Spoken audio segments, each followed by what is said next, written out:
नमस्कार, अनादि टीवी के प्रोग्राम बात मुलाकात में आपका स्वागत है। मैं हूं अमरेंद्र प्रताप सिंह और हमारे साथ मौजूद हैं आराधना मिश्रा मोना जी, जो कि प्रतापगढ़ के रामपुर खास विधानसभा से तीसरी बार विधायक हैं। प्रतापगढ़ की रामपुर खास विधानसभा पहले आपके पिताश्री का विधानसभा क्षेत्र रहा, रिकॉर्ड बार वो चुनाव वहां से जीते और उसके बाद आपने उस क्षेत्र में दायित्व संभाला और जनता लगातार आपको प्यार दे रही है। इस बार फिर से आपको विधायक बनाया है। क्या कुछ ऐसा तिवारी जी करते रहे हैं और आप करते हैं वहां की जनता के लिए, धन्यवाद के भाव से रामपुर खास की जनता के लिए जो कहना चाहें? सबसे पहले तो मैं आभार व्यक्त करना चाहती हूँ रामपुर खास की महान जनता का, जिसने 9 बार लगातार मेरे पिता को आशीर्वाद दिया और तीसरी बार मुझे जिताकर आशीर्वाद देकर के उत्तर प्रदेश के सदन में पहुंचाया। लोग अक्सर पूछते हैं कि आखिर क्या खास है रामपुर खास में, तो मैं यही कहती हूँ कि ये मेरा परिवार है और जिस तरह से एक परिवार में लोग रहते हैं, हंसी खुशी में, हमारे दुख में, सुख में, हर वक्त रामपुर खास एक परिवार की तरह, एक ताकत की तरह, विपरीत से विपरीत परिस्थितियों में रामपुर खास के जनता ने कभी साथ नहीं छोड़ा। व्यक्तिगत हमारी क्षति हुई हो या राजनीतिक रूप से कमज़ोर हुई हो पार्टी, पर कभी भी किसी परिवेश में जनता ने कभी साथ नहीं छोड़ा। और प्रयास मेरा, मेरे पिता का हमेशा था और आज भी है और हमेशा रहेगा कि जिस तरह से एक परिवार को सींचा जाता है, उसको सजो के रखा जाता है, उसी तरह से रामपुर खास के घर को हमने सजाया है, संवारा है। मुझे गर्व है कहने में कि आज अगर 5 विधानसभा क्षेत्र उत्तर प्रदेश में सबसे विकसित लिए जाएं तो उसमें मेरा रामपुर खास भी होगा। लगभग 550 किलोमीटर सड़कों का जाल है, हर गांव में स्कूल है, लगभग 12 अस्पताल हैं, CHC PHC मिला के, ट्रॉमा सेंटर है, बिजली उपकेंद्र हैं करीब 14। तो ये जितना इंफ्रास्ट्रक्चर, और सबसे बड़ी बात है कि एजुकेशन के क्षेत्र में बहुत बड़ा काम हुआ है, जिसकी शुरुआत मेरे पिता ने की।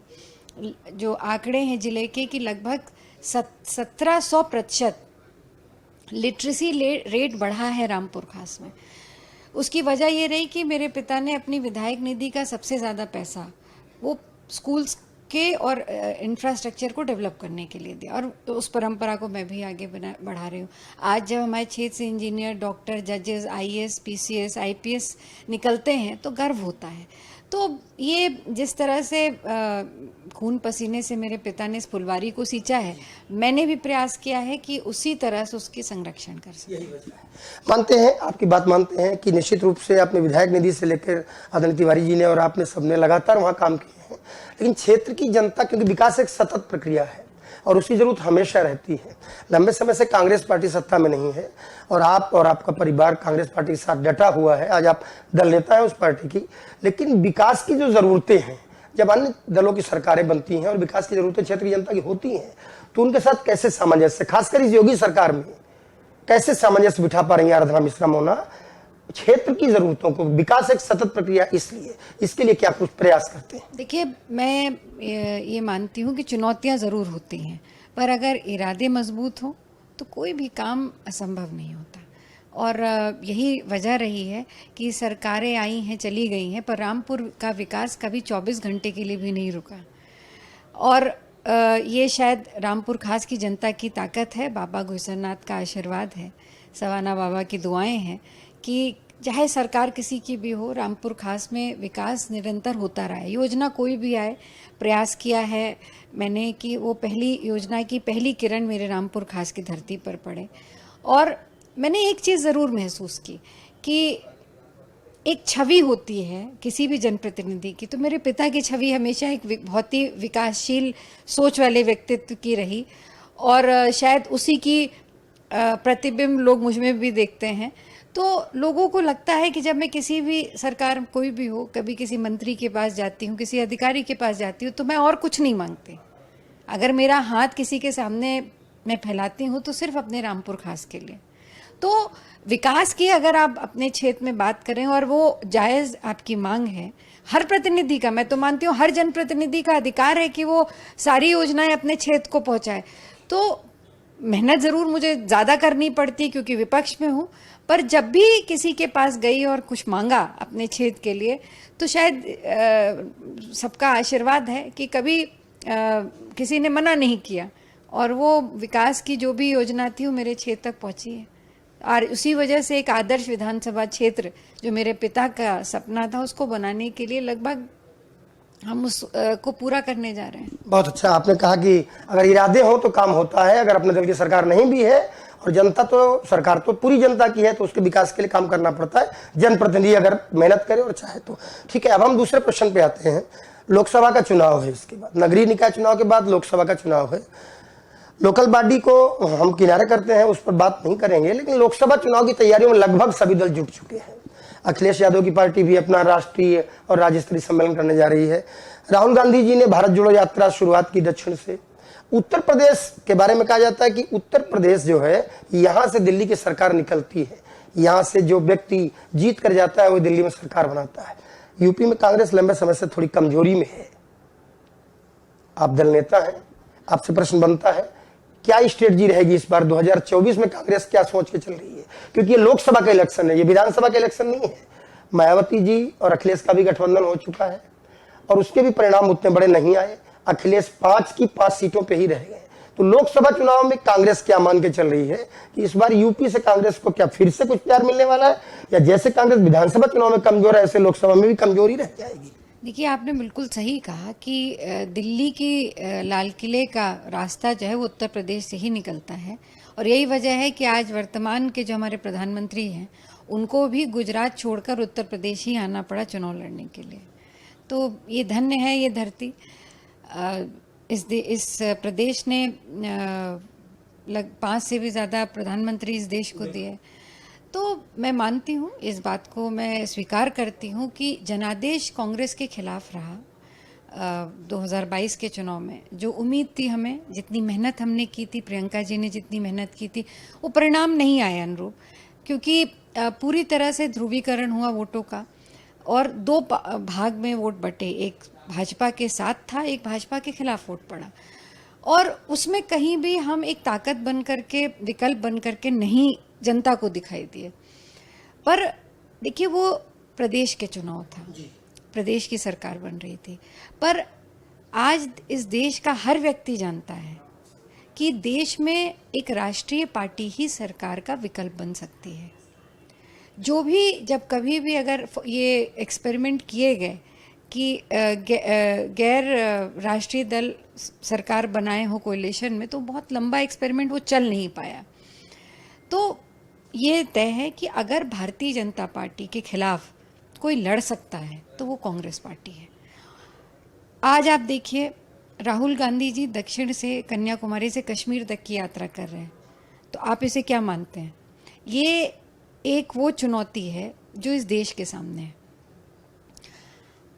विपक्ष कोई भी हो, अगर वो अपनी बात करता है, अपनी आवाज़ उठाता है, तो सरकार, ईडी, सीबीआई, पुलिस आगे कर देती है। अगर कहीं भी जो आपके सरकारी संगठन हैं, चाहे वो रेलवे हो, चाहे वो एयरपोर्ट्स हों, चाहे वो बैंक्स हों, चाहे पीएसयूज हों, इन सब का निजीकरण होता चला जा रहा है और सरकार चाहती है कि वो सवाल कोई ना पूछे।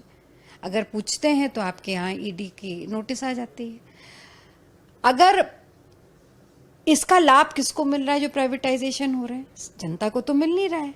ये लाभ भारतीय जनता पार्टी के जो विशेष मित्र हैं उनको मिल रहा है। सच और झूठ की बात अगर आप कर लीजिए तो 2014 में सरकार बनी तो ये कहा गया था कि 15-15 लाख खाते में आएंगे। लोग जनधन खाता खोल के बैठे हैं, जो पैसा दिया तो वो भी चला गया, काला धन वापस नहीं आया। आज बेरोजगारी 45 वर्षों के चरम पर है। 2 करोड़ रोजगार देने का वायदा किया था प्रति वर्ष, 8 साल बीत गए।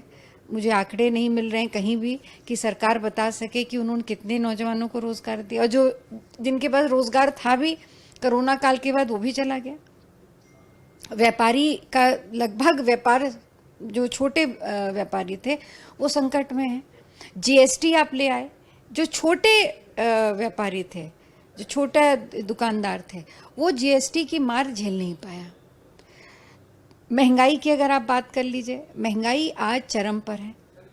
महंगाई में सबसे दुखद, सबसे ज़्यादा अगर कष्ट किसी के ऊपर पहुंचा है, प्रभावित हुई, तो गृहिणी हुई, महिला हुई। रसोई गैस जो 410 रुपए में थी 2014 के पहले, यही उज्ज्वला योजना प्रधानमंत्री लाए थे। उन्होंने कहा था कि मैं उन बहनों के लिए लाया हूं जो चूल्हे पे खाना बनाती हैं और जिनकी आंखों से आंसू गिरते हैं, उनके आंसू पोंछने के लिए लाया हूं। मैं आज पूछना चाहती हूं कि जब 1100-1200 में सिलेंडर भरा रही हैं वो बहनें, तो जो उनके आंसू निकल रहे हैं, खून के आंसू निकल रहे हैं, उनको कौन पूछेगा? सरकार के पास कोई जवाब नहीं। 60 रुपए का कड़वा तेल था, 200 के ऊपर से महंगा बिका। वही कड़वा तेल तो हर घर में आज सब्जी उसी में बनती है। आप दूध के पदार्थ देख लीजिए, जो पौष्टिकता का जो है वो सबसे बड़ा अगर कोई स्रोत है तो वो दुग्ध पदार्थ है। उस पर आपने जीएसटी लगा के उनको कितना महंगा कर दिया। और जो सबसे अफसोस की बात है, मतलब आश्चर्यजनक बात है, एक किसान अपने खेत में गेहूं उगाता है, आपने उसको आपने खाद महंगी कर दी, बीज महंगा कर दिया, डीजल महंगा कर दिया, उसकी वजह से उसकी सिंचाई महंगी हो गई, बिजली महंगी कर दी, तो उसकी लागत तो दुगनी हो गई, पर आपने उसको एमएसपी दिया नहीं। आज गेहूं कितने में बिका? 1100-1200, इससे ज़्यादा नहीं बिका। पर यही किसान जब अपना ये गेहूं बेचता है बाजार में और आटा खरीदता है तो 5% जीएसटी देता है। इससे बड़ी विडम्बना, आपने तो गरीब की थाली से रोटी तक छीन ली है। तो ये सब चीजों का 2024 चुनाव, यही मुद्दे हैं जो राहुल गांधी जी लेके चल रहे हैं, और ये देश के मुद्दे हैं। इन्हीं मुद्दों को ले जाएंगे हम जनता के बीच में, और आप देखिएगा कि जो परिणाम आपको अभी नहीं दिखाई दे रहे हैं, यही देश, यही जनता, यही लोग इसका सवाल भारतीय जनता पार्टी से पूछेंगे, और कांग्रेस एक मजबूत विकल्प की तरह उभर के आएगी। जहां तक आप तैयारी की बात कर रहे हैं, जो हमारी संगठनात्मक चुनाव होने जा रहे हैं अगले कुछ दिन के अंदर, इसके बाद उत्तर प्रदेश की बारी है।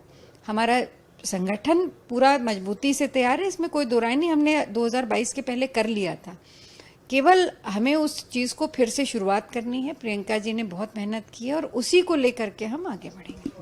अभी आपने एक बात की है गृहिणी को लेकर, कि सरकार की जिन नीतियों की, जिन चीजों की आपने आलोचना की, उनका सबसे बड़ा असर आपने गृहिणी। ये सरकार महिला सशक्तिकरण लेकर बात करती है।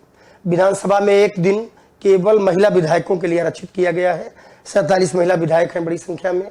बोला गया एक दिन केवल महिला विधायक अपनी बात सदन में रखेंगी और बाकी सब उसको सुनेंगे। योगी जी दूसरी बार मुख्यमंत्री हैं। आप महिला सशक्तिकरण, वास्तविक महिला सशक्तिकरण की दिशा में इस सरकार के प्रयास को किस श्रेणी में रखना चाहेंगी, कितने नंबर देना चाहेंगी? 0। और क्यों? क्योंकि महिला सशक्तिकरण तो तब होगा जब महिलाएं बचेंगी ना।